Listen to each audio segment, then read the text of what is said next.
শুকিয়া শুকিয়া শুকিয়া শুকিয়া শুকিয়া শুকিয়া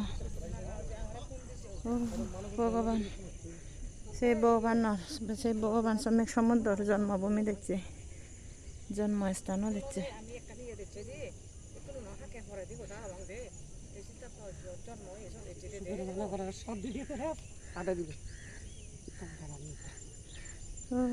ভগবান সেই শ্রমিক সমুদ্র, কিন্তু ইয়ার বাপের বাড়ি তো জানি না দাদা কোথায়।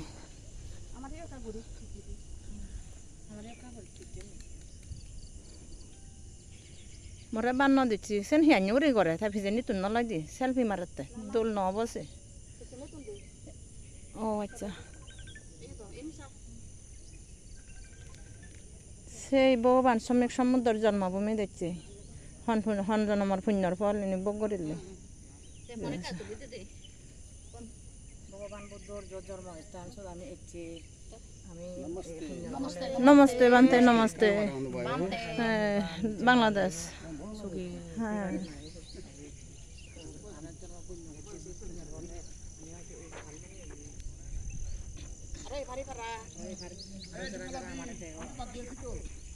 হ্যাঁ দাদা আছেন, দাদা আছেন। দাদা এখন তো ইয়ের প্রশ্ন যাচ্ছে যে মায়ের দাদুর বাড়ি কোথায়, মায়ের বাপের বাড়ি এখানে, মায়ের বাপের বাড়ি এখান থেকে নাকি অনেক দূরে। ও তাই না? দেবদহনগর। দাদা একটু কিছু বলেন তো দাদা। এটা হলো সিদ্ধার্থ গৌতম বুদ্ধত্ব লাভের আগে সিদ্ধার্থ গৌতম এখানেই জন্মগ্রহণ করেছিলেন লুম্বিনী। সিদ্ধার্থের মাতা মায়া দেবী যখন উনার বাপের বাড়ি যাওয়ার জন্য সংকল্প করছিলেন, তো রাজাকে বললেন যে আমি মায়ের বাড়ি যাব, বাপের বাড়ি আর কি, বাপের বাড়ি যাব।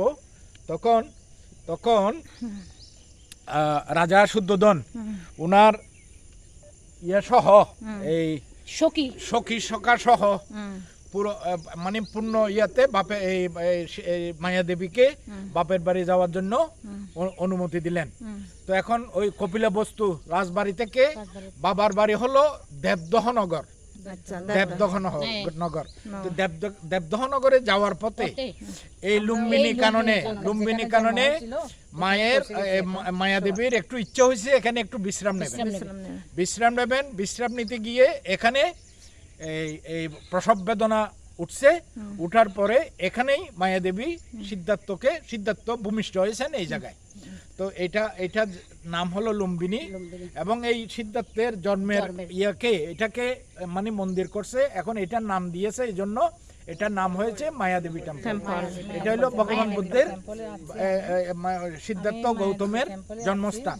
এবং এই দিকে একটা পুকুর আছে, ওই সরোবরে মায়া দেবী সিদ্ধার্থ ভূমিষ্ঠ হওয়ার পরে ওই পুকুরে উনি স্নান করেছেন।